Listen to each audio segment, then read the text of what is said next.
नमस्कार दोस्तों, मैं सीए प्रदीप गुप्ता। आज डिस्कस करूंगा आपसे 43BH का एक नया पहलू कि किन केसेस में 43BH एप्लीकेबल नहीं है।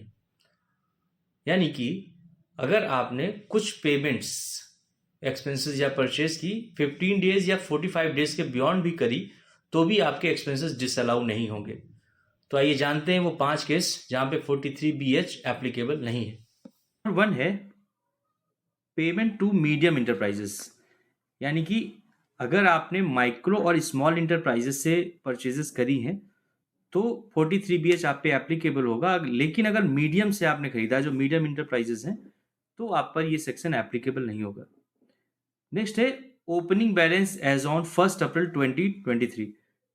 यानी कि अगर आपका ओपनिंग बैलेंस किसी भी क्रेडिटर्स का आ रहा है जो कि 1 अप्रैल 23 को था, जिससे आपने लास्ट ईयर परचेज करी थी, तो भी उस पे सेक्शन एप्लीकेबल नहीं है और उसका एक्सपेंस भी डिसअलाउ नहीं हो सकता क्योंकि वो लास्ट ईयर का एक्सपेंस था और ये एप्लीकेबल जो सेक्शन हुआ वो इस ईयर से हुआ है। नेक्स्ट है परचेज ऑफ कैपिटल गुड्स और fixed asset.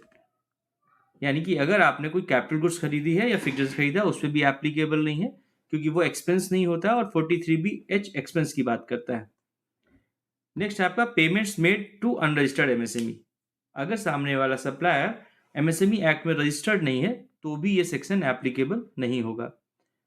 And then last, goods receive from traders. यानी कि अगर आपने ट्रेडर्स से कुछ परचेजेस करी हैं तो भी ये एप्लीकेबल नहीं है क्योंकि ट्रेडर्स को एमएसएमई एक्ट में कवर तो किया गया है लेकिन सिर्फ और सिर्फ प्रायोरिटी लेंडिंग के लिए, बाकी बेनिफिट्स को नहीं मिलते हैं। तो ये 43BH भी उसमें एप्लीकेबल नहीं है।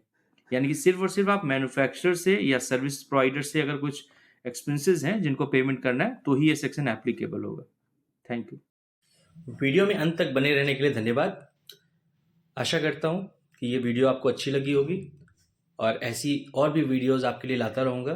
प्लीज़ चैनल को लाइक करें, सब्सक्राइब करें और अपने दोस्तों के साथ भी शेयर करें और सब्सक्रिप्शन के साथ बेल आइकन भी दबा लें ताकि जो हम लोग वीकली आपके लिए वीडियोस लेके आएंगे वो आपको टाइमली मिलती रहें और आप ऐसे ही अपडेटेड रहें। Thank you.